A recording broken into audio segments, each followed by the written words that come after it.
ஓம் சாய்ராம். சாய் பாபாவின் குரல். அன்பு குழந்தைகளை, அனைவரிடமும் இரக்கம் காட்டுங்கள்.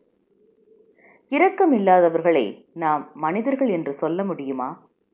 இரக்கமே ஒரு மனிதனை நாகரிகமானவனாக்குகிறது. மனிதர்கள் கொண்ட கருணையே அவர்களை பண்பாடு உடையவர்களாக மாற்றுகிறது.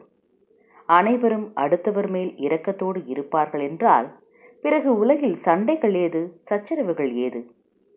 மனம் மென்மைப்படும் போது இரக்க உணர்வு தானாய் மனதில் எழுகிறது.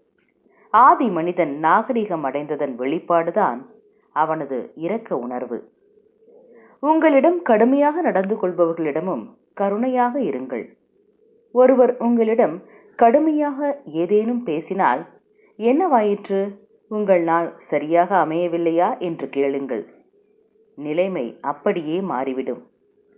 பிறரால் பெரிதும் கவனிக்கப்படாதவர்களை நீங்கள் கவனியுங்கள். அவர்கள் மீதும் அக்கறை காட்டுங்கள். நீங்கள் ஏதேனும் கோபப்படும்படியான செயல் நடந்தால் ஒரு பெரும் மூச்சை இழுத்துவிட்டு சில வினாடிகள் பொறுமையாக ஆலோசியுங்கள். அறியாமையில் இருப்பவர்கள், வறுமையில் வாடுபவர்கள், நாளும் ஒருவாய் சோற்றிற்கு அல்லல் படுபவர்கள், இவர்களிடத்தில் இரக்கம் கொள்ளுங்கள். உங்களால் இயன்றவரை அவர்களுக்கு உதவி செய்யுங்கள். அவர்கள் மீது சுடுசொல் சொல்ல வேண்டாம். உங்கள் உதடுகளை மூடி இதயங்களை திறந்து வையுங்கள். சாயை பணிக. அனைவருக்கும் அமைதி நிலவட்டும்.